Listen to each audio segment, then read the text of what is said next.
Hey everyone, my name is Andrew Davis, and you are watching Conversations in Pop Culture, brought to you by my sponsor, Mixum Printing, the smarter way to print. I know printing your creative project can be confusing and stressful, but Mixum is here to make it easy. From their instant quote calculator that lets you get as many quotes as you want for free, to their 24-hour customer service support, Mixum is here to make sure your printing experience runs smoothly from start to finish. And right now, you can choose from a range of premium printing options and materials. And the company has also printed so many successful Kickstarter campaigns, a bunch of them you have even heard about on this very show. Sam Quinlan is a great example. He actually showed one of those products that makes some prints because he uses them for certain books. And they offer services in the United States, Canada, Australia, and the UK. And Mixum can print and reach your audience anywhere in the world. So if you're ready to print smarter, not harder, head over to mixum.com. And they're actually running a really cool promotion right now where listeners of my show can drop my name, Andrew Davis, in the message tab of a current order to get a 5% discount off their first order.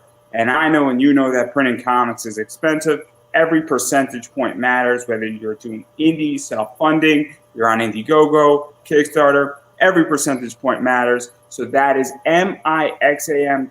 Type my name, Andrew Davis, in the message tab of your current order to get a 5% discount on that very order. And I have with me returning guest, and I think it's the third time, is David Whalen. Hey, Andrew, thanks for having me on for the third show. time. Yeah, it's awesome. Thank you so much for having me on. I appreciate it for the big number 3. It's a trilogy. Yeah, no. It's our trilogy. see, this is funny because we were just speaking about Star Wars before, and we were talking about the original trilogy. And we were having a discussion about ranking them. That all came together, didn't it? Everything is connected, and then Kevin Bacon will pop out of nowhere. Nice. It's all 6 degrees. It's all 6 degrees. Yeah, that's awesome. But pretty much, I think we're going to be talking about 2 things. And they're really only 2 things we're going to be talking about with your books. Mm-hmm. But I do want to catch everybody up. What is the short pitch for those who don't know of what is correct-handed comics? And I'm holding up this hand for a reason. Well, Correct-Handed Comics is a comic book company I started about 5 years ago, and correct-handed does mean left-handed. There's right-handed and there's correct-handed, and I try my hardest to put out quality, fun, entertaining books. I have an ongoing series where I've started to shift to call it a 50-issue maxi series because I always plan to do 50 issues. So trying to make sure now that I'm about to put issue 17 out tomorrow. Trying to make sure people know that there is an ending, that it's not an ongoing series that you have to buy a billion books for. It's going to be 50 issues from start to finish, and it's going real strong. I'm super proud of this next issue that's coming out tomorrow, issue 17. I put out one-shots of different genres, 4-issue miniseries, graphic novels. I have my own novel that's a Western, and you can find everything on correcthandedcomics.com, and I think there's something there for everybody. And we've gone through this in the last 2 interviews. So I don't want to spend too much time because you have a particular book I do want to talk about that sort of is a Halloween horror one-shot that it hasn't exactly come out, yesterday per se, but it's relatively new. It definitely fits the Halloween vibe, and that's the Sock Hop Killer, which is a 26 one-shot. And it's dealing with a lot of stuff moving in and out of it. There's a lot of moving parts. And we're going to dive into it in a second. But what is the basic premise of this comic? Because I've obviously read the description. I may or may not have picked something up on it. I may or may not be spooked out. Not as spooked out as a bug jumping on my shoulder during work today. That was not fun. That was not fun. I legitimately jumped out, and I was on a Zoom call. I'm like, 5 people laughed at me. It was not fun. But bugs will get you every time, right? Those bugs. I think that's what Starship Troopers was based off of. Somebody got a bug jump on them, and next thing you know, there's a script. No, it was a real bug. It was a real bug, and it was not fun. And I was trying to avoid it, and I saw it crawling. It was not fun, guys. Those bugs will get you. It scared me. I was very, very scary. And it was not pleasant. But anyway, getting back to the comic here. What is the basic premise of this book? Because there's a lot of stuff going on in it. Yeah, so like I said, I have multiple genres that I like to write, and then I have interest in try to get my thumb in a bunch of different kind of pies. And I grew up watching the old slasher flicks of the 80s, Freddy Krueger, Mike Myers, Jason Voorhees, all those slasher guys. And I was actually running in the woods about a year ago or so, and I laid down to do the stuff out there, and I kind of looked around. And you get that feeling, you know what I mean? Like that feeling. So I started looking around. I'm like, oh, that means I've got to find, I've got to figure out like a slasher type book to write, to draw. So I started thinking about things that I'd never seen. And one of the things that I'd never really seen was something that took place a little bit further back in time, so the 50s, because I love the 50s. I love that era, the greasers and the sock hops and all that kind of stuff, hence the title. And and while one of my favorite slasher movies does have a female killer for the first installment of the franchise, I had never really seen a female killer to this extent. So I started to like really think about the look of a 50s female serial killer, and out of that came the sock hop killer. I was struggling a little bit with the plot, so I called a buddy of mine, Paul Dulski from the Everything Horror podcast, and I said, "Hey, I've got this idea. I think you're the guy to talk to." And we talked for about 20 minutes, and within 10 minutes, he had helped me with all the issues that I had with the plot. It helped me to really hone in on what the character was, really hone in on the story that we wanted to tell, because he had some great ideas, things that I didn't even think of, and we were able to condense it down into that 26 pages. I always say that in any of my one shots, there's more there. There's always more story in between the pages. And with the sock hop killer, that's definitely true. But if you're a fan of those slasher flicks from the 80s and the Halloween Kills and all that stuff that's coming out now, you'll be a fan of the sock hop killer. It's black and white, so it's not really bloody. There is blood, but being a black and white comic, it's not really gory. It's not like intense. It's not in your face. But there's some things I think for anybody that's a slasher fan. Yeah, and it goes even a little bit deeper than just the slasher elements of it. Obviously, a girl sort of gets heartbroken before a big dance, and the book really takes place within that time period between when she gets heartbroken before a big dance and all the way up to the big dance, essentially, and a little bit into the big dance. Yeah. And she's feeling pain, and then, out of the pain comes sort of this mystical mask / power that sort of runs deep in her family, and dealing with all that and harnessing it, and maybe that power has its own agenda / corruption in it, and stuff is sort of going down, and that's where the entire slasher stuff comes in, and the body counts start. And it's very interesting because even going beyond the just traditional, I guess what I view as a slasher filter on it, we're now dealing with, you can make the argument that there's some type of sort of rage and mental illness, and that this mask is only enhancing what's already there to some degree, and sort of also control of power and all that stuff. And there's a lot of stuff going on here that you could dive deeper. You could read it on the surface. And what was that like, really building that stuff out? Because when we start going into this book, you can read it on multiple levels. You can read it on a mental health level. And there's a lot of stuff. It's very similar to a lot of your other books that you've done in the one-shot area, where there's multiple levels that an adult can read it very different than a child can read this. Yeah, and that's what I try to do. Like I said, there's always, with only 24, 25, 26 pages to work with, I try to make sure that I leave some things to the reader, for them to be able to connect to be able to have the characters seem as real as possible, and to be able to show those weaknesses. For me, in all my characters, it's not Superman, it's not Batman. There are true weaknesses in these characters that even some of the superhero characters that I've done, that I think that really help me connect as a reader to characters from other people's stuff. So I would say that that's a big influence on me, to be able to make sure that the characters that I create are very flawed, very, very real characters, very real people who you could just know in your everyday life. And I think the sock hop killer, the two main characters, if I could say it that way, are both very knowable, very noble people that might even be a family member.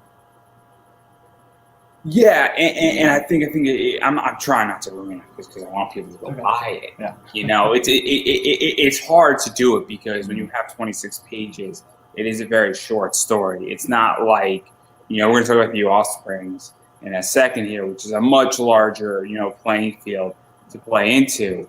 But, obviously there's a lot of stuff. And what I like about this in a lot of ways is that it's very much a Halloween type comic where it is extremely fitting for Halloween. You could read it at any point. If you like slashers, please feel free to read the entire book at any given point.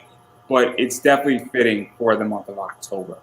And that's why we're really talking about it, because this is sort of in that spooky vibe. When I think of a slasher flick like Jason or others or Michael Myers, I definitely think of Halloween. I don't think of, Michael Myers in the middle of December, for lack of a better word. Not saying that somebody can't get slashed on Christmas. Sure. I'm just saying that it's very fitting. What is that like for you, though, as a comic book creator and having the ability to run this company and all that stuff, to actually have a book that really plays kids towards a certain month? Because this is sort of fits perfectly into October. Yeah, and that was really the plan. Like I said, a big fan of all that stuff. And when I designed the Sock Off Killer, I really wanted to make her be as recognizable from the get-go as possible. So there's always a mask involved. So there's a mask, and there's her outfit, and there's the weapon that she uses, and it all kind of works together from the poodle skirt to the ponytail. You really get I think you get a 50s vibe from her, even though the whole thing does not take place in the 1950s.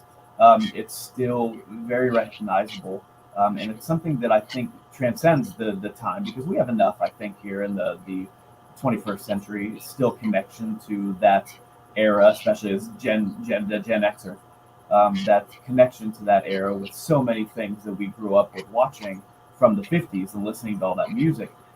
So I think that while it is 70 years ago, it still feels like, especially someone my age, that it was just yesterday that music was being played by our parents, that those characters were being shown on television in Happy Days and Grease and The Outsiders, and pick a million other movies and TV shows that we watch. So giving the killer that classic vibe, to me, made the character very much entrenched in the 50s, but still timeless, because it's that bygone era that for its pros and its cons, for its goods and its bads, everybody can remember the poodle skirts and the ponytails. Yeah, and also everybody knows what the 50s looks like. I hate to say this, and I'm going to get flack for it, but nobody remembers the 60s in a lot of ways. Everybody remembers the 70s. People remember the 80s if you're a nerd, because that was like the greatest age of cartoons. Yeah. The 90s are getting interesting now, because that's my generation. Yeah. But I don't remember the 90s. I don't know what people are talking about when they're like, they're referring to the 90s. I thought the 90s sucked. I thought had some good stuff. 90s had some good stuff. I was in my 20s. I was in my 20s ish in the 90s. From the music to the movies, and it was all right. I think it'll be looked upon more fondly in the next few years, because there's a lot of good stuff there. It's also we're getting that 90s show, so it's going to be very interesting. Isn't that hilarious that we're getting that 90s show, and we're like, oh, that 70s show is so nostalgic, and I still remember the 90s like it was yesterday. It's going to be great. It's going to be great. It's going to be great. The greatest thing came out of the 70s that people don't even know. Mm-hmm. And it's Starbucks came out of the 70s. Yeah.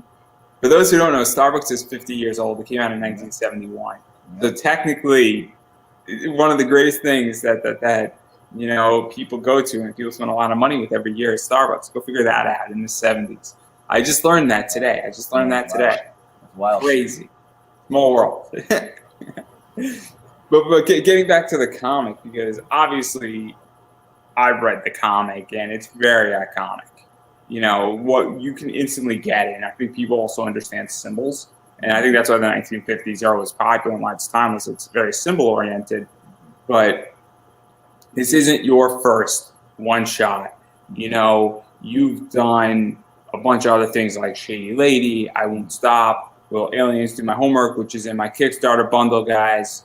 So if you want to pick that book up, there's 24 books in my bundle for $12. I'm not even kidding. Like, I went hard and I might even find like another 5 in the next few days. Or if we hit certain goals, I might add like another 24. So I'm just saying, I might go and do something crazy with that. But what is this like for you to write short? Because anybody I feel can write long at this point. Writing something in 500 words or writing something in 26 pages and having a beginning, a middle, and an end that ties up nicely and hits certain points and actually is a standalone is a very unique skill. And we're starting to see in comics that a lot of companies are doing one-shots, but they're doing 72-page one-shots. And that's really, at that point, you're just writing a long-form 3-issue thing, selling it in a longer story. You're not really, you're just changing your distribution method versus writing a one-shot. So I'm curious how you feel about that, and even what is like finding the balance and all that stuff, because it is such a unique skill to be able to do one-shots and do them well. And with your works, as I sort of stated before, you're hitting it the nail on the head in a lot of ways. Oh, well, I'm trying my hardest. I think with bigger companies now, I think they're starting to realize that maybe especially for our generation who has the money to be able to buy the books, and the trades are a little bit easier to pick up at this point. I think when we were growing up, it was you go down to the Circle K, the 7-Eleven, the gas station, whatever it is, you pick up a couple comic books for 25 cents. You can't really do that anymore. It's now the comic book shops, specialty shops. You can find some at Walmart, that kind of stuff, and they're getting back into that. But I think that now the average teenager or child can't just walk down to the 7-Eleven and buy themselves, a Spider-Man comic. So I think that going from individual issues, which I don't think that'll ever stop, but going to more trades and going to more long-form writing, but collecting them in one big graphic novel, 72 to 100 pages, I think is really a smart move for the big boys, because it gives people like me a chance to be able to read a story from beginning to end and have enough bang for your buck, right?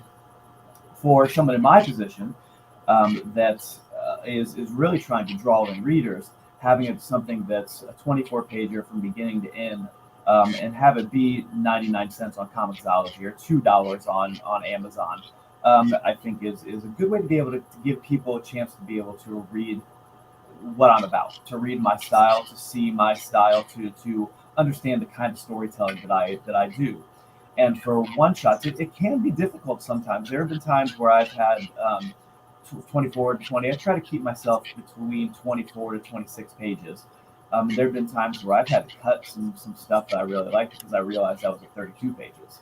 And I'm like, oh, that's while 32 isn't that big a deal, I pull the stuff that I know maybe I can use later, and I try to make sure it doesn't take away from the story. And I try to make sure that that I can wrap something around those pages that I do take away. But keeping it to those 24 to 26 pages, I think really gives people an opportunity to be able to pick it up, to flip through it, to like it, to decide if they want to do more, hopefully. And it really, for me, it's about making those hard choices, knowing the story I want to tell, knowing the characters before I sit down at the drawing table and saying, this is the story I want to tell with this character, this is the voice that I want this character to have, and this is the on some level too, like you talked about earlier, the I don't want to say social agenda because that's not really the right term, but using those social ideas, those ideas about society, to really like pinpoint where the problem is, or what the problem is, or how the problem should be addressed, or whatever it may be. And I like being able to put those in there because it really makes it feel, while something that takes place in the 1950s on some level, still feel very fresh and very new and very topical. Yeah, and there's a lot of stuff going on, and obviously a lot of these one-shots that you do. And one of my favorite topics to talk about is the comic book business industry stuff.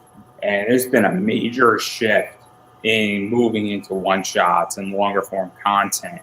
And it's very interesting for me because I personally think to some degree that it's a mistake.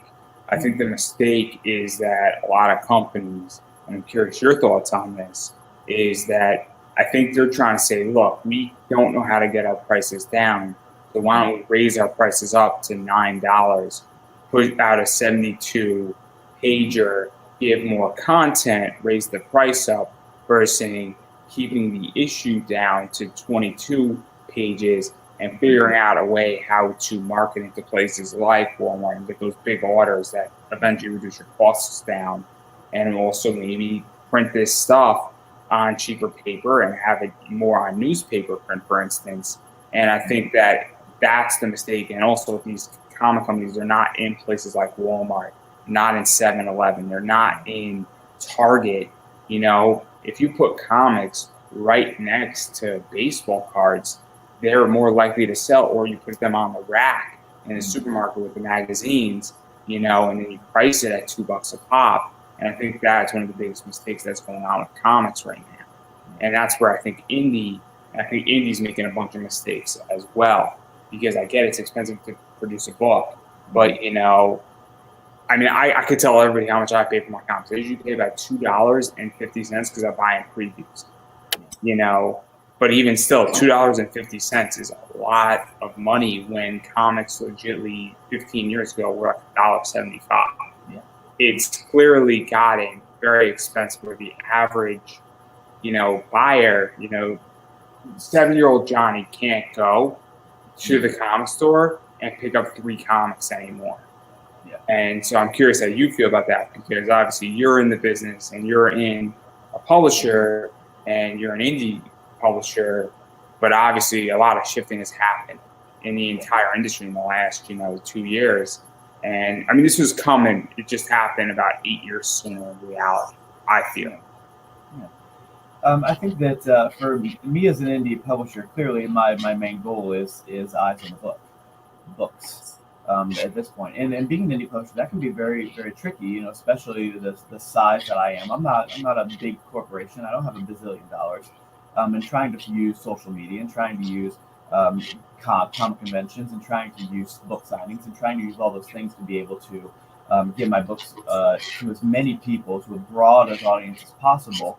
It can be tricky sometimes. I think for the big boys, like we said earlier, I think one of the biggest problems they have is that it's now become a market where they are selling to a certain kind of people rather than selling to everybody. And I think that, like we said, when we grew up in the 70s and the 80s, I can remember walking down to the gas station and buying those books. And just to give more perspective, sorry for interrupting. You know WWE? Yeah, I'm sorry. Say it one more time, Andrew. Do you know the WWE? Oh, yes. Yeah, WWE. Sure. I'm going to ask you a question, and it's going to be, you know, it's going to get us to the point. I think it is really going to highlight the problem that DC, Marvel, and Image has right now. Is who does WWE market to? You know, it's always, I think on some level it's always that males 18 to 45. So right? so that's not who WWE markets to. Yeah. WWE markets to everybody who's not a WWE fan. They don't market to their fans because they have their fans. Yeah. They don't care that WWE doesn't market to me. I have never seen a WWE ad in my life. I've seen a WWE email. I've seen a WWE ad on Fox when I'm watching the NFL on Sunday. That's different because that's marketing to everybody equally. But when they're running social media ads, when they're targeting certain things, when they're bringing in celebrities, they don't care. That's not for me. That's to get somebody else into it who's a Cardi B fan, who's a Machine Gun Kelly fan, or Bad Bunny at WrestleMania. Bad Bunny outsold everybody twice over at WrestleMania on merch there, and more people watched The Miz, Morrison, Damian Priest, and Bad Bunny in that match, and WrestleMania for that match. It was the highest grossing match on the card. Despite certain people saying, history is made, that wasn't the most important match. The Bad Bunny match was the most important match because it brought people into their product. And that's what I think a lot of people in the indie world don't understand, is that you don't need to market to me when you have your book out there.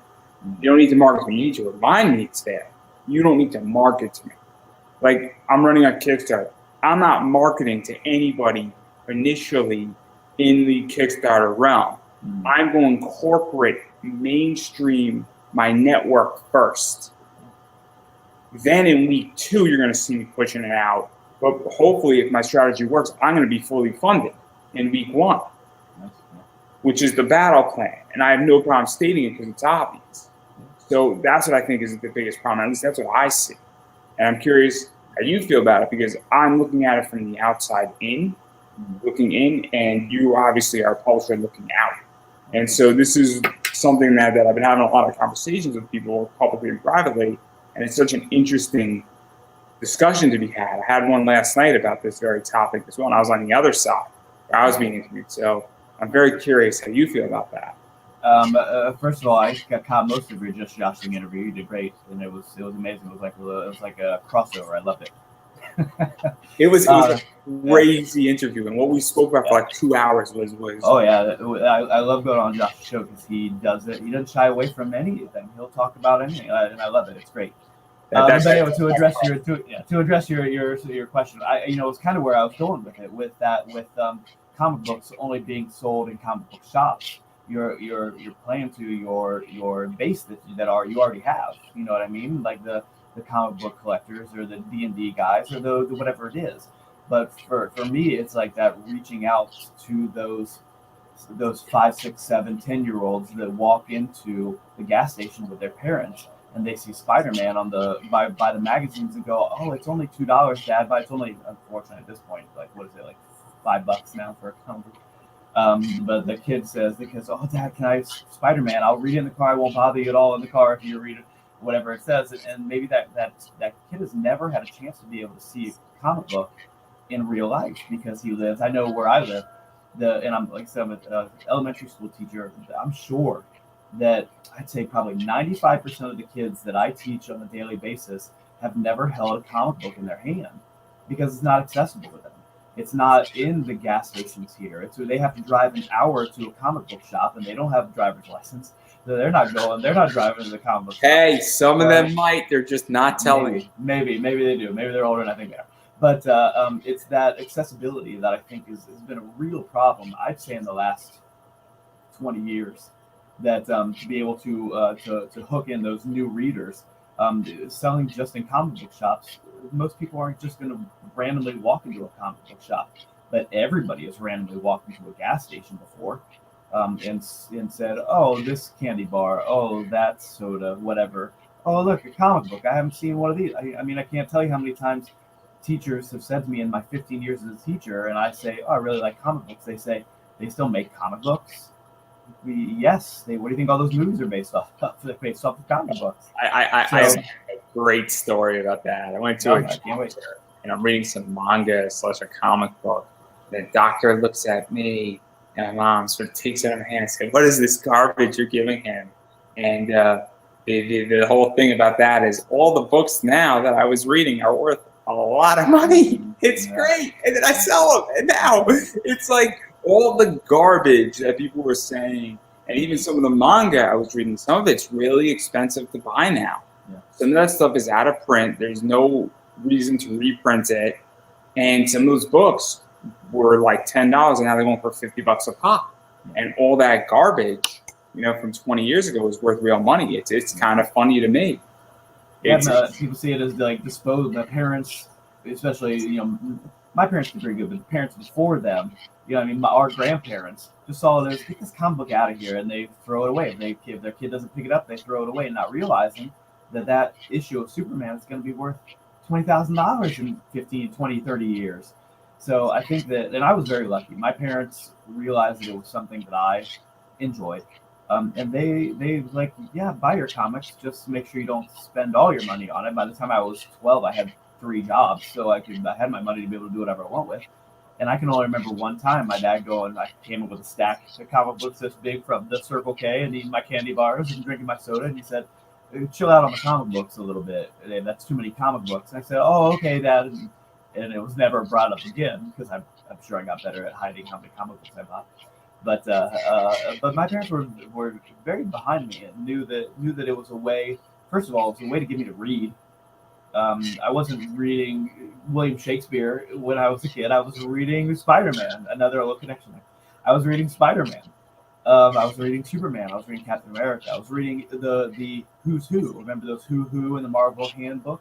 stuff that was a lot of reading to do for a 10-year-old.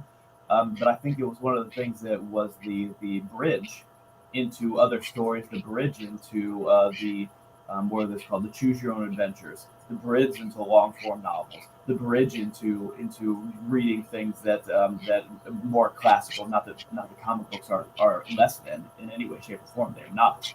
But it was definitely the bridge to be able to help me as a kid. And I think if more parents saw it that way as a literature based visual learning tool, then it wouldn't be looked down upon as much. And that's spoken from an art teacher. Exactly. So there we go on that one. Yeah. And now I want to back out of controversial topics. And we're going to get into the offspring in 1 second here. But I do need to remind everybody that my friends at Lone Wolf Comics have an amazing Kickstarter running with Snowpaw #1. It's fully funded. It's over $10,000. It's right now up on Kickstarter. Rob and Mog Park are coming on a little bit later tonight, and we're going to talk about it. And yes, I'm going to be doing this exact same ad again on their show, which is going to be really funny because I don't think they're going to be expecting it. And if Rob is in the chat, I will find it really funny if he comments right now.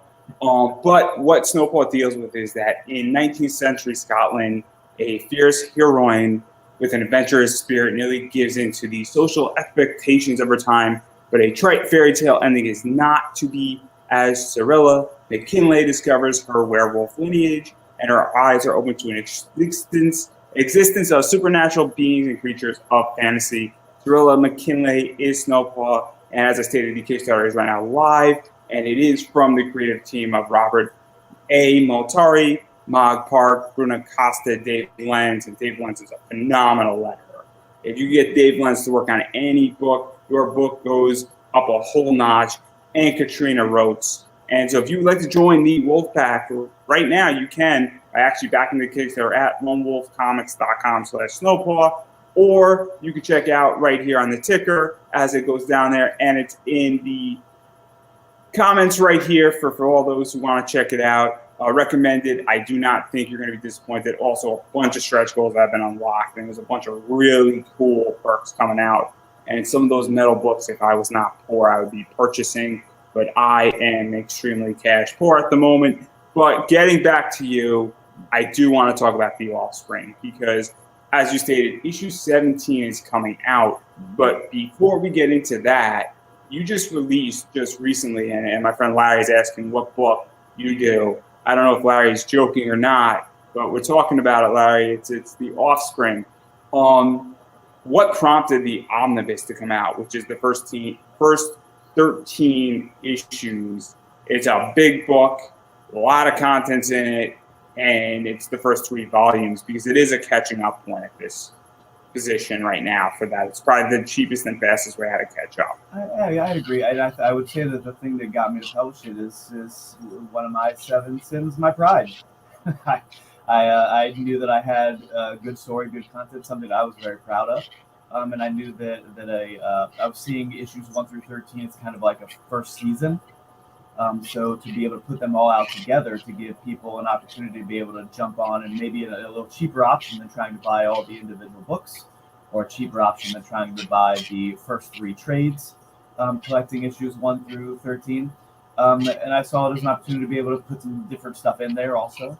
But it was really just a chance for me to be able to collect everything that I've done up to that point for the first season of The Offspring into one collection.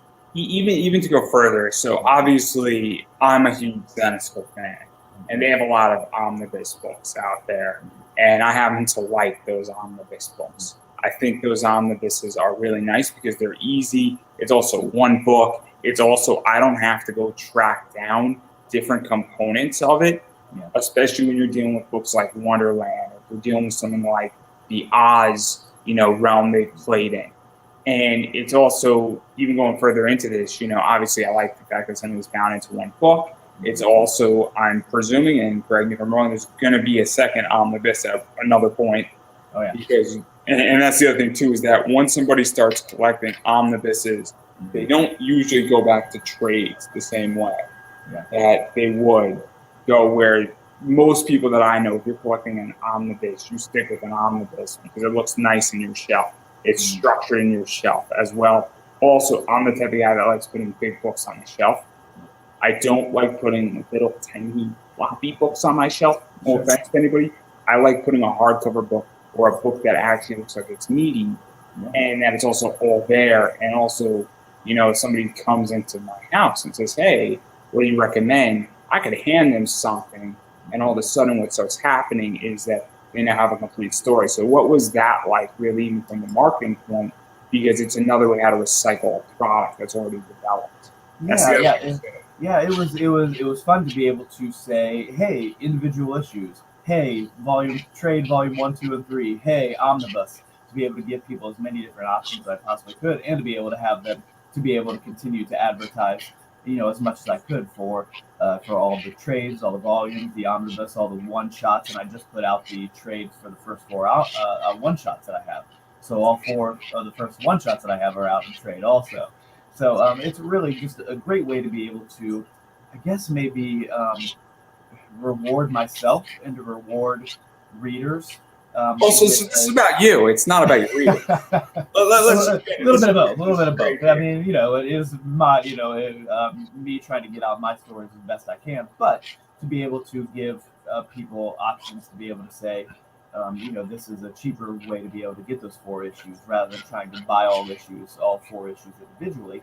The cover, for the individual issues, I always try to put in something for the trade in the individual issues. It's a little bit different, so you're getting a little bit of different content in there. But a lot of people want to see those 4, those covers for the individual issues. A lot of people want those, and they want them to be signed, especially at conventions. A lot of people don't care about those covers. They want the story. For me, something like the Omnibus was fun because you could definitely see the growth of the season.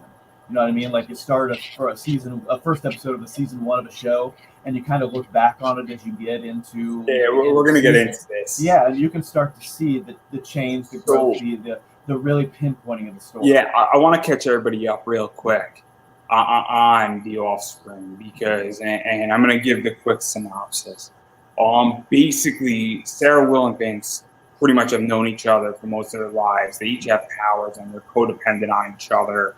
They sort of have friends that come in and out, and betrayal to some degree with some of this power, and things happen because of choices they've made, choices that other people made, circumstances they've been thrown into. And then all of a sudden, what sort of starts happening after a while is that it starts off sort of as I would call a kid show in a lot of ways. And as we're now progressing into issues 13, 14, 15, 16, 17, it's become a hell of a lot more adult. Yeah. And we're now dealing with real issues in this, where they're time traveling, there are real consequences to their actions, being stuck in certain areas. They go back to the Deep South in the middle of the Civil War under Confederate rule, and one of the characters sort of takes on the personality of a Confederate lieutenant. And now we're not playing anymore in Kansas, for lack of a better word. Yeah. And so what is that like? Because obviously the first Omnibus is touching upon where it starts becoming more adult. But now as we're progressing into this series, we're getting a lot more adult real quick. And I don't think that, and correct me if I'm wrong, and stop me at any given point, feel free to interrupt. But, it's this idea that your story's growing with your audience in a lot of ways. Yeah, I think so. The first 4 issues, I definitely wanted to introduce the characters, introduce their problems. They are, to me, real people. They have problems. They were all abused, and they all, like you said, have a very codependent relationship on each other. In some ways, very unhealthy codependent relationship on each other, just because of the way they've been brought up, the way they connect to each other mentally and emotionally. And if you've read or heard anything about the story, that mental connection of theirs is something that's very important to the story moving forward.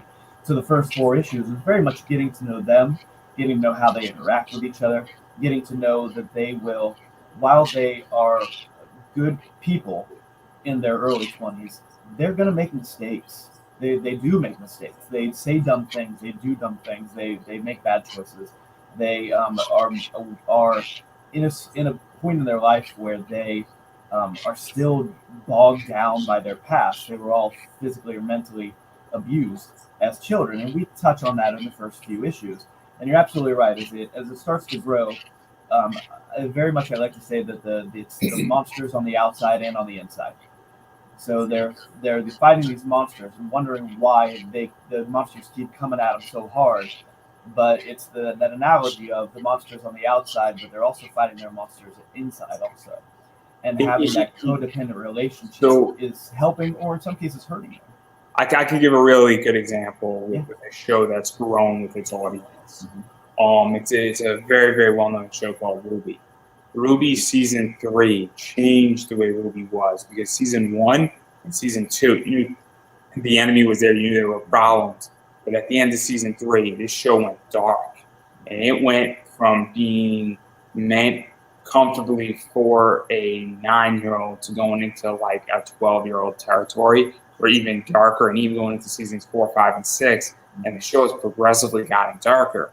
And Rooster Teeth has made no qualms about where they were going to go with it, what they wanted to do with this. And so if you were starting to watch that show when you were 10, by the time you got to season 3 and you were 12, 13, you were in the correct territory.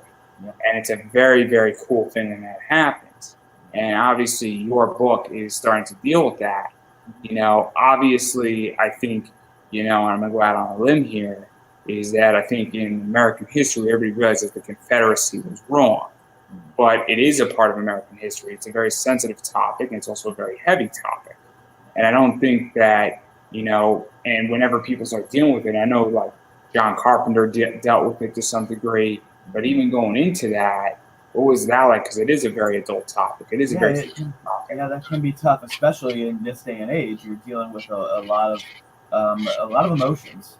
And I think that for me, it was making sure that people knew who the bad guy was, and that was the Confederacy.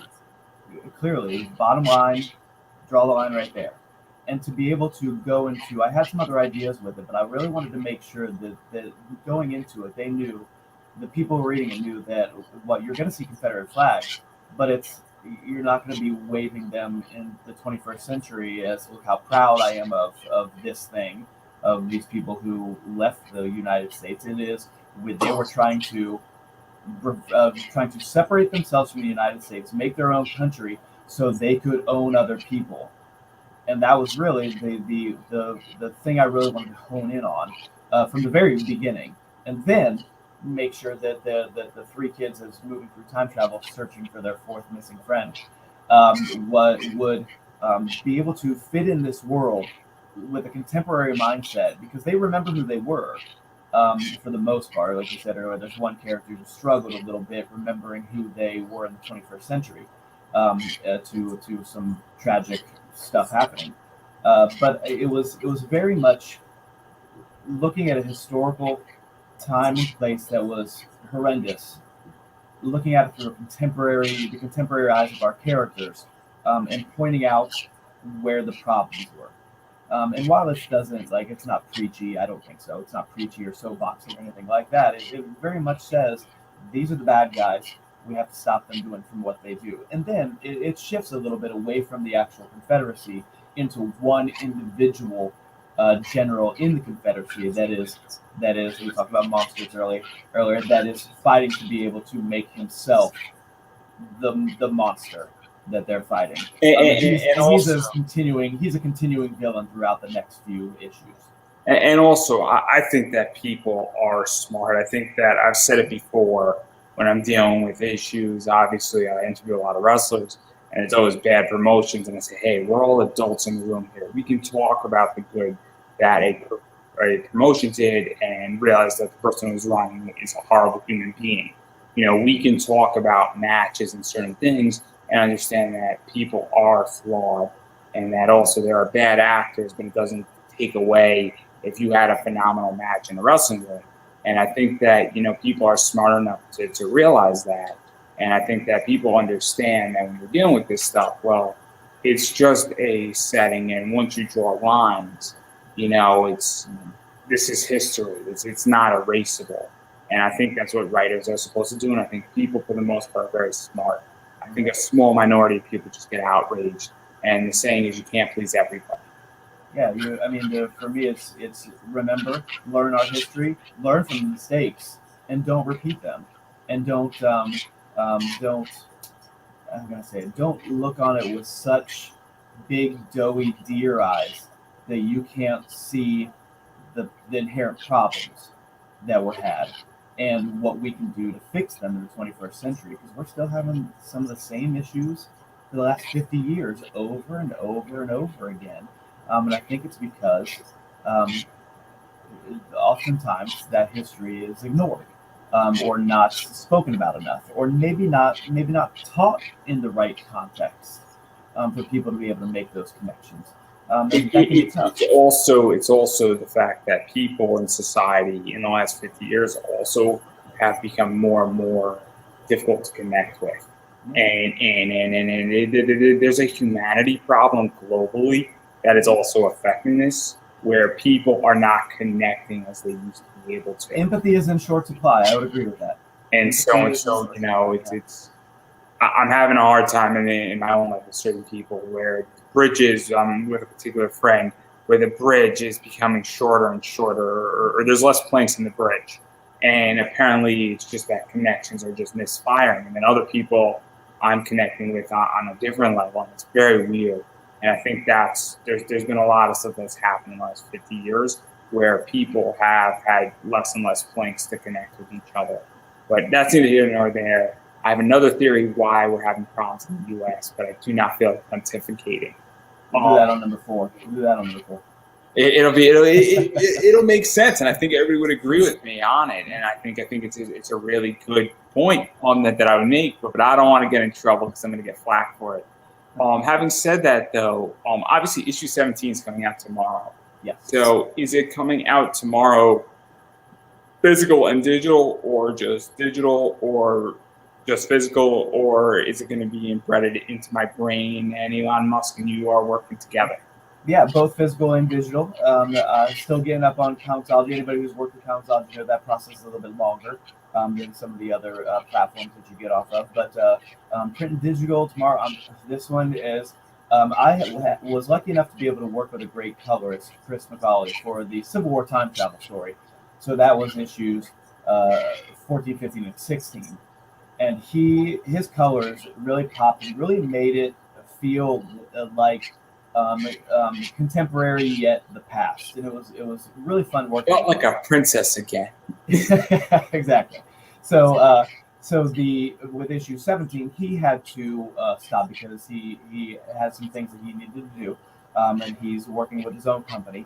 So he had to stop coloring for me, which is absolutely fine. And him and I still talk all the time. He's a great friend now. He's out of the will, but it's not important. But he'll still get a couple bucks here and there. But with issue 17, I'm back coloring, and I really think, quite honestly, with the ability to be able to stop for a second and let someone else take in the colors, really helped me to kind of hone in on what I wanted to do a little bit differently. So here in issue 17, and I'm actually one of the best curious about that, because in my world, and this is just me, and I'm curious if you feel that way. Sometimes I won't do something for 4 or 5 months, and I just needed a break. Yeah. And it's not that I couldn't do it. I mean, at some point when I get back to my first podcast, I'm probably going to do editing for like a good 20 episodes, and then I might hand off editing to somebody else for like 15 episodes, just so I don't have to do it for a little bit.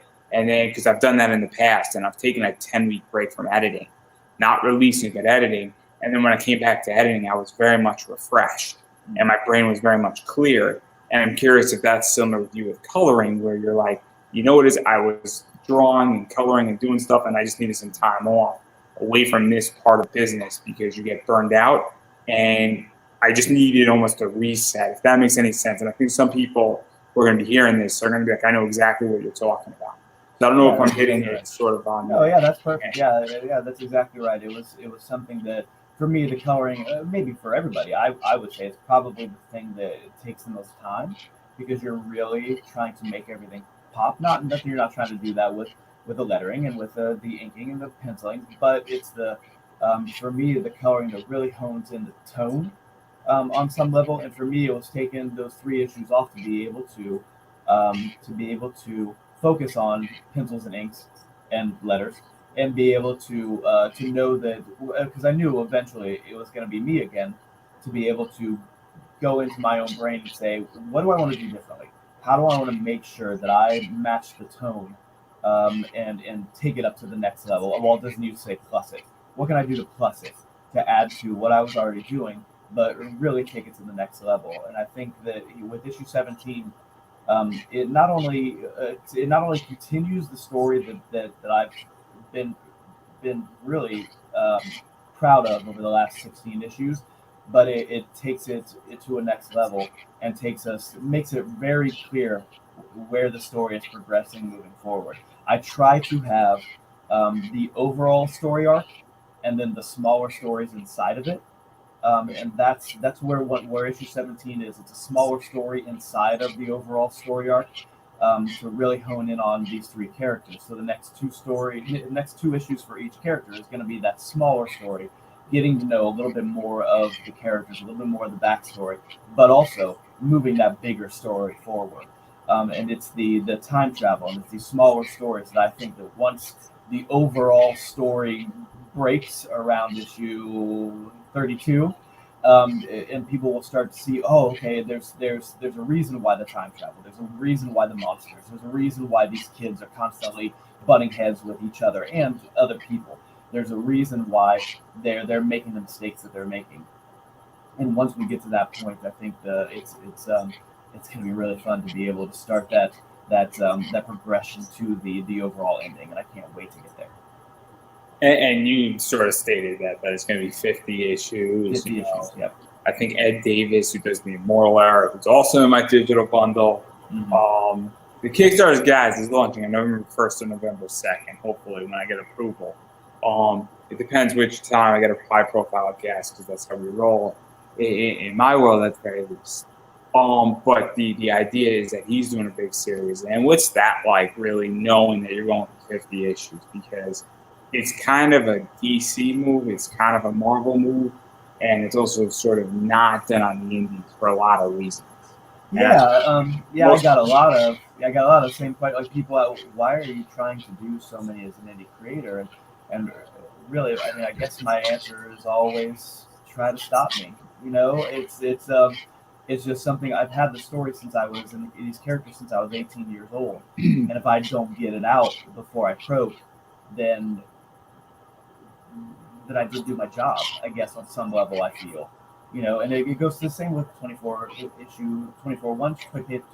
one shots. It goes the same for 4-issue miniseries, for the 100-page graphic novels I'm getting out. These are stories that I want to tell, and I hope as many people as I can get to read them.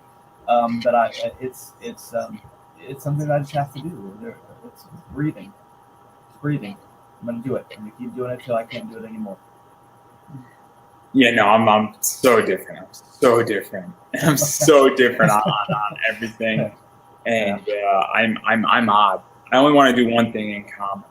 I want to write Teen Titans West. That's all I want to do.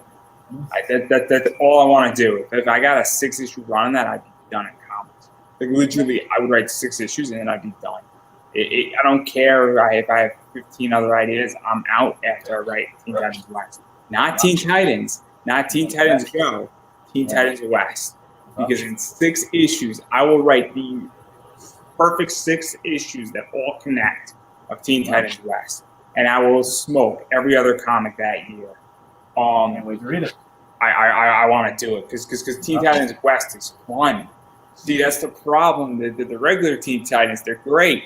But Teen Titans West, you get like all the fun characters that you don't get in Teen Titans. You get Bumblebee in there. You get Plus and Minus.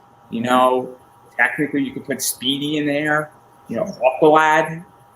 All the good guys. All the fun ones. All the characters who have a little spunk to them. It's awesome. Yeah, I can't wait to read it. I can't wait. And also Teen Titans West Tower looks over LA versus regular Teen Titans Tower, which looks over nothing really that great. So, I mean, if you had to pick which team you would be on in the Teen Titans, Los Angeles, where the weather's nice, The women are much more attractive. Oh, wow. There's actual movie sets documenting your superhero positions. I mean, come on. Your TikTok videos go up all the way to the moon. I mean, you convinced me. I'm convinced. Teen Titans West all the way. I go, ready. I'm ready to sign up. Where do I sign up? Maybe I'll make you an honorary member. I'll just sneak all my friends into it. Oh, it'll be great. It'll be great. DC's going to kill me. And then I'll sneak all of the veterans that they also like in there, too. It'll be great. We'll make a Teen Titans Appreciation Day on one of the covers. I digress right there. So having said that, what's funny is that DC is going to be shooting me an email in like the next hour about it. That's just going to be really funny. And, like, you're going to just see me like in the middle of it, you just start reading my emails. Oh, it's going to be great. I swear to God, if I get booked for Teen Titans West, that's what I'm going to do in the middle of my interview. I'm just going to start reading the contract. but I digress. There's something that I'm actually super curious about, all jokes aside, because you do, and correct me if I'm wrong, because I could be completely misspeaking here. Not that I haven't done that like 10 times already in this interview. But I don't think you've ever been on Kickstarter. No, I've never kickstarted. I don't do Indiegogo. I'm a one-man band, and I not that I'm against it, and I have put serious thought into doing it in the future, because more eyes on it are always better than less eyes on it. And Kickstarter is a great way to be able to get more eyes on it. Really, quite honestly, it was me starting out just going, can I do this? Can I do this just by myself in a dark room? And now with multiple issues and multiple series and multiple one-shots and I'm at a point now where I know I can get it out, and I know I can get it out in a way that is quality and that I'm very proud of. So a Kickstarter is not out of the question. It's just something I haven't done yet. And I think with getting a Kickstarter with, I'm thinking about the next 100-plus page graphic novel that I want to start next year, and hopefully be out by this time next year-ish. We'll see how it goes. But I think maybe doing a Kickstarter for something like that, just to get my feet wet, just to see how it will go, is a good idea. And I'm still pondering that idea. Yeah, I'm still pondering it. My mind's everything with Kickstarter is that, first off, I didn't even know how it would work because I'm not funding a book. I am funding my show. Yeah. It's very different when you're funding a podcast on this that's comic connected, versus a comic book. And also, I was raising a lot of questions, and I was hemming and hawing for about a year before I decided to pull the trigger. My thing's under review. It'll be up probably on the 29th. I'm going to launch on November 1st or the 2nd. But I also am now figuring out where I do have a sponsor. I do live reads.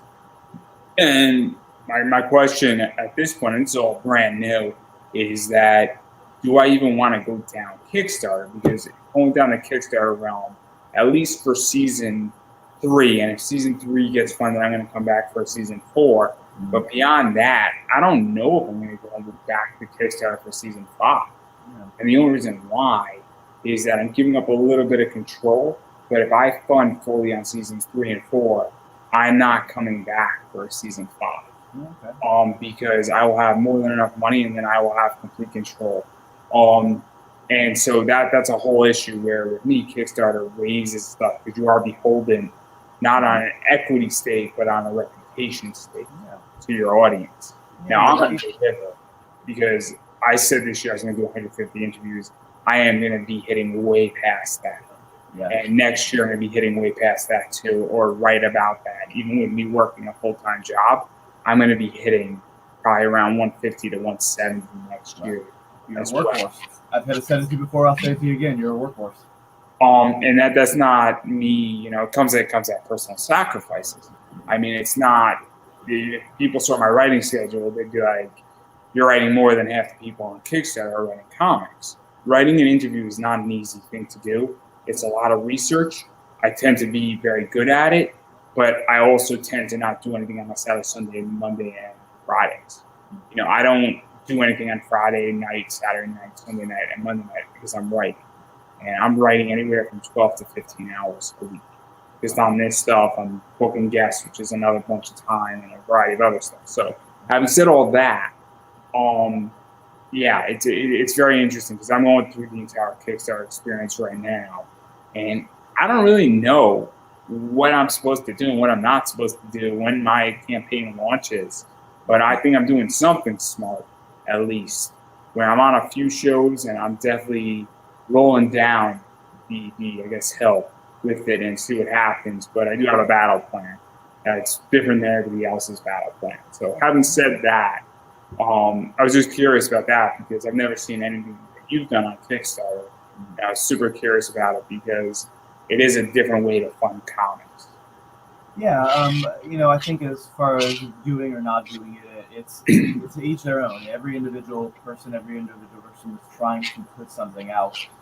Do what you feel is right. Do what you think is right for your situation. And I think that for me, the Kickstarter is something, like I said, that is kind of starting to gestate in my brain. And with the amount of books that I have out now, having the giveaways and having the content to be able to really back up a single graphic novel that I'm trying to kickstart, I think is only positive in my direction. And trying to make sure that when I do I do it right, like anybody who does it wants to do it right, wants to make sure it succeeds. I would know that if I did a Kickstarter and it didn't concede, I would want to have realistic expectations on what success would mean for that. And knowing that it's me and I'm a one-man band, that might be different than somebody else's version of success on Kickstarter. But whether it succeeded or didn't succeed, I would know that I did everything I could to be able to make it a success and getting the word out there as much as possible. And again, it's different for everyone. So I wouldn't, people might not be surprised if I'm on Kickstarter in the next year. And even talk about this, and obviously you're an outsider, and so am I at this point. But I think you've noticed it, and I think everybody has. There's been a lot of projects on Kickstarter in the last 2 years. It's a big boom. Me and Josh were speaking about it, yesterday, and the question becomes that how sustainable is all of this? Obviously, I'm from the comic book investing world, so I view this entire thing extremely different than most people in comics, because I actually buy and sell books, and there's value attached to a lot of books. And I also recognize that Kickstarter though has a lot of projects, and there are way too many on there. And I'm not saying I'm glad that people are doing well, but there's a problem coming down, because whenever you have 260 projects, naturally, just from an economic standpoint, if there's 150 projects that are all offering books at $20, you either need to have a better story, better covers, cooler art, get my interest, keep me retained, have some personal connection to me, or have killer stretch goals. You need to have something that is massively division, and then even if there's 150 that are going at $10 their rewards, then we narrow that down with all those things, if they all equal down to 75. And then I wind up saying there's still too many choices, and then I go over the episode. Like that's what happens. That's legitimately what happens to me. And I'm overwhelming. Yeah. I think I'm pretty normal in this segment, and so I feel personally that the industry on Kickstarter is going to go through a reduction and a recession, because I don't think that it can sustain itself. And I know people in the last 2 years have backed like 600 projects. And I'm like, even if you're backing at a $5 digital tier, that's a ton of money. Part of my language, everybody, but that's a lot of money to back 600 or 300 projects in the last year and a half or 2 years. That's a lot in a short amount of time. And I just think that that's going to lead to an implosion. I'm curious how you feel, because I feel like we're getting into the 1990s image territory of oversaturation.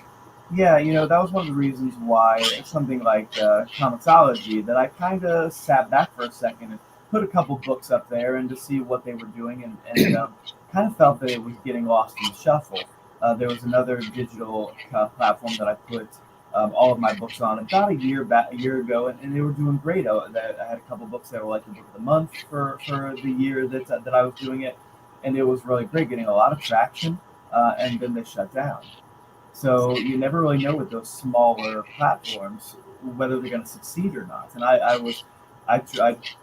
did everything I could in my nothing that I can do situation to be able to help that platform, because they had helped me a lot to be able to get eyes on my book.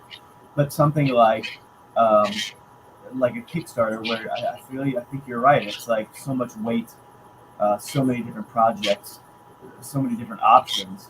Where do you start, and where does somebody who maybe wants to back books start? Like, wasn't there a couple months ago where Keanu Reeves had a book on Kickstarter and he got like $1 billion in the span of a couple days? But somebody It's who also me and I don't think me and Josh spoke about this, but I've had conversations about this privately, and I'll stay what I think publicly. I think a lot of creators are very egotistical, and I think they're egotistical not in the sense of good. There's good ego and there's bad ego. Sometimes if you're a comic creator, the most important person on your team is not the writer, it's not the artist, it's not the cover people, it's your marketer. And what's going on right now is that there's a lot of marketers that have entered the indie realm, and some of them are good, but a lot of them aren't bringing the value they're projecting, or they're bringing some value more than what you paid them, but they're not bringing what they promised. And it's a real issue in this, because that also hurts the industry. And I'm not going to name names, but I know for a fact that that's becoming a bigger issue. And there's marketing agencies and all that stuff that's coming into play now. And people aren't delivering. There's a reason why people pay me for live reads, because they go to these marketing places and say, well, Andrew, you got me 10 new backers, and I paid you X, and how'd you get me 10 new backers? And people are willing to buy ad space here because they understand, at least with this ad space, it stays up permanently and has just as good a shot as some of them paying the guy who's going to charge them 10 times more. And, while they only might get 6 backers or 10 backers out of this, they didn't have those people before, or they're happy to take the risk. So it's a very interesting space, and I think that's going to contribute heavily, because unfortunately I'm part of the downfall of this, and I know I am, but I also know that when all this downfalls, my ad costs are going to be a lot more, because people like me are going to be around forever.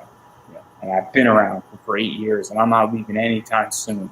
Somebody like Josh, who was on his show, he's not leaving either anytime soon. So I think you just hit the nail on the head there. I think for something like this, I try to remind myself every single day that there are a billion of me. There are a billion of people who are in my position trying to do what I'm doing. And I think for, like you just said, for you, for Josh, for other creators, it's longevity.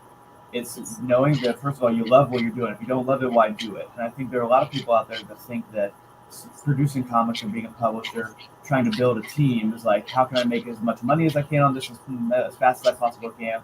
And then a year later, 2 years later, you don't hear from them again. You don't see anything from them after 2 years. My Gamal Hennessy interview, 90% of creators don't see their initial investment back. 90% of creators aren't in this realm. Gamal said, I think, for a year. I'm going to put it at 3. I think 3 is more accurate. I don't disagree with Gamal on a lot of things in that realm. I think 3 is more of an accurate term. I think, 1 year isn't. I think most creators do not see their initial investment back. I think most creators on average are around for about 3 years and then disappear. And there's a reason why I'm not producing a comic. It's expensive. And I know that in the stock market, and I hate to say this because I'm in this business to make money. But let's not kid ourselves. It's a business to me. I enjoy what I do. I also understand that I have to serve my clients. And I have 10 different clients that I'm serving every single interview. And my interview me as a client, whether you're paying me or not, the listener's a client, my live read's a client, my sponsor's a client, a secondary market becomes a client, posting it into certain areas becomes a client. It's a very, very interesting dynamic. And so, but again, I'm not producing a comic book because it's expensive. And I know for a fact I could get a guaranteed X rate of return in the stock market, and I don't like to lose money. Because chances are, if I produce a comic, I'm going to lose money. I'm not going to break even on it. Very few people do. And even if you're getting signed to a big publishing deal, at all these big companies, you're also might not make as much money as you think you're going to make. You know, just because a company like Scout, Second Sight Publishing, I think there's 3 or 4 more, you know, sign your book sucks. They're cutting your book. They won't give you 6 issues. There's no guarantee you're going to get 6 issues. Because if those first 2 issues don't sell, you're screwed. Doesn't matter what they did for you. Doesn't matter if they throw you into the inner circles. They'll kick you right out. No question about it. I know that if I buy the $6,000 of AT&T stock and it costs me $6,000 to buy and create a comic, one of those things I'm going to make a 7% rate of return on, just in dividends alone. Not to give, you know, money advice, but one of those things has a guaranteed dividend for me. So there's no guarantee that any of this is going to work out for it when they start. You know, again, it's for me, it's I'm doing okay, but I can't quit my day job. You know what I mean? Like it's one of those things where no, you can't quit your day job because you're getting a pension. Let's not kid ourselves here. If you quit your day, you hit it on the nose again. You keep hitting it on the nose. If you quit your day job, I know exactly how much that's worth. I know exactly how much it's worth in New York. So we're not going to pretend here like, you know. Oh, yeah. I'm not pulling the wool over anybody's eyes. This is what's happening. Yeah. I used to work for the government, so I know exactly what it's worth. Yeah. So, but it's worth a house on the beach in 20 years. No, that's my presidency run. But anyway, Niobe Comics knows exactly what's happening. I'm going to turn Connecticut red, white, and blue all over again. Yeah. But that was a fun interview last Thursday that I was on. And Larry knows all about that. But I digress. But that's the other thing, too, that's so interesting is that I think so many people don't understand that you don't have to quit your day job to do comics either, and you shouldn't. And I'm in a position where I'm a one-man band. I don't need to worry about it. I love working with other people, and I have been and will be and continue to work with other people who, some people come to me, some people I come to them and say, hey, do you want to do something together? Let's make something happen. Let's see, you know, if people dig it. Like we started talking about the Sock Hop Killer, I get emails almost every day about when's number 2 coming out, when we're going to see a sequel. When are we going to get the rest of the next part of the story? When are we going to get this or that? And like I said, the guy who I co-wrote it with, Paul Dulski, is already working on it. So it's those kind of connections that really, to me, continue to want me to push forward, continue me to keep doing what I'm doing. And like I said, for Offspring, I'm not stopping for 50. You know, if I have to old man it with my paper shaking the whole way, I'm going to do it. But I'm not stopping. I'm not going to stop anytime soon. It's not about money. It's about the love of the art. And when, not if, when DC or Marvel knocks on the door and says, do you want to write or draw a book for us? I'll say, yeah, let's do this. Let's get it done. While I'm still going to collect my pension. Well, for me, it's all about the money. It's all about the money. But in order for me to make money, my philosophy is that, well, I have to provide something that is worth people spending money on. And you have to like doing it. Right? I enjoy doing a lot of this. I don't enjoy everything in this business, but I think it's understandable. You know, I used to do a lot of editing, and then I really don't like editing because it's not that I don't mind editing my own work. It's just time consuming and it's numbing. It's not like I could listen to music and do editing. When I'm doing my social media, I listen to music or I watch TV and it's in the background and it goes by quicker because at least I'm not torturing, and I'll do 90 days of social media every, 90 days. I do the next 90 days and then I cover that in a matter of 2 weeks, watching Law & Order SVU on Sundays. And you get a lot done. When you're editing a podcast, it's a pain in the ass because it's just, you actually have to listen. But I digress. So we've been talking for a while, and we covered a lot of stuff. We went controversial. We talked about socks and puppets and killers and slashers and the Offspring, and the Civil War. I do enjoy the Civil War. And I was going to be my minor in college. I was going to be a history Civil War minor. It's so interesting. It's very interesting. It's one of the greatest history times ever There's so much about it. So much horrendous and cool and like just interesting stuff happens. So the lead up to it is fascinating, and all the political stuff that was going on, and understanding even where it originated, because it just didn't come out of nowhere. I mean, this was dating back like 300-400 years before even like America was founded. It's so interesting. Then Reconstruction afterwards, that stuff was fascinating. The wars and the battles, like the actual Civil War, is not interesting at all. It really is not interesting. There's about like 4 battles that matter. Gettysburg is fascinating. The fact that Sherman basically burned everything down is fascinating, and even the concept of it. But beyond that, everything, all the political stuff, because I'm a political science major, is so interesting. And even understanding the mentality and understanding what was going on and what led up to it and all the history behind it. I mean, from a historical position, it is one of the most interesting things, like the debates in the Senate. And I mean, it's contentious when you go into that stuff. And it's crazy. And I'm talking like 50 years up to it. We're not talking about it's my favorite topic to talk about. I know so much about it. Can I say a fun fact? And you probably already know this fact since you seem to be an expert on it. So the term for prostitutes, hookers, we get that from a general whose last name was Hooker. And the women would follow their battalions. And the women started being called hookers girls, hookers women. And it just got shortened to hookers. So that's where we get the term hookers from. Isn't that funny? You want to hear a really cool fact? Yeah, Trench warfare was invented in the Civil War. What was? Trench warfare. Yeah. Trench warfare was utilized in the Civil War. Most people have no idea about that. Most people think it started in World War I. Nope. It's in the Civil War. There was trenches. And that's where trench warfare was sort of really started. I mean, obviously it was in effect before, but in America we still have it. But again, I think the military history of America has so much background in military history. I think when the American Revolution, they started realizing, why are we standing 100 feet away from each other and just shooting at each other? Why don't we like hide behind trees and stuff? And they started. With the militia started hiding behind trees. Like, this is so obvious. Why are we standing there to get shot? Why don't we sneak up on them? And then from there, the sneakiness continued in such an interesting, positive way. Also, the greatest military trade was that we traded a dog for a Confederate lieutenant. We traded dog for a Confederate lieutenant, and because the dog was. You can't make that stuff up. So the dog was a POW. I'm not even joking. This dog was a POW, and we traded it for a soldier. We traded a dog for a Confederate lieutenant in a military exchange. And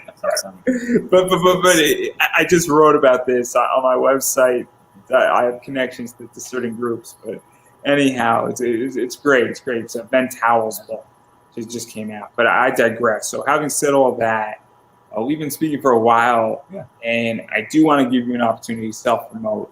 So where can people find you on the internet? Where can people purchase your books? Where can people pick up The Offspring, issue 17? Obviously, where can people pick up, Sock Hop Killer and all that stuff? Obviously Amazon, Twitch, Twitter, Instagram, Snapchat if you got it, TikTok. All the cool kids are on TikTok. I get a lot of play up on TikTok. I try to make as many videos as I can. Usually they're pretty goofy, but any social media, I'm on most of it. If you look up Correct Handed, I'll pop up. You'll see my hand logo, that says Correct Handed Comics on it.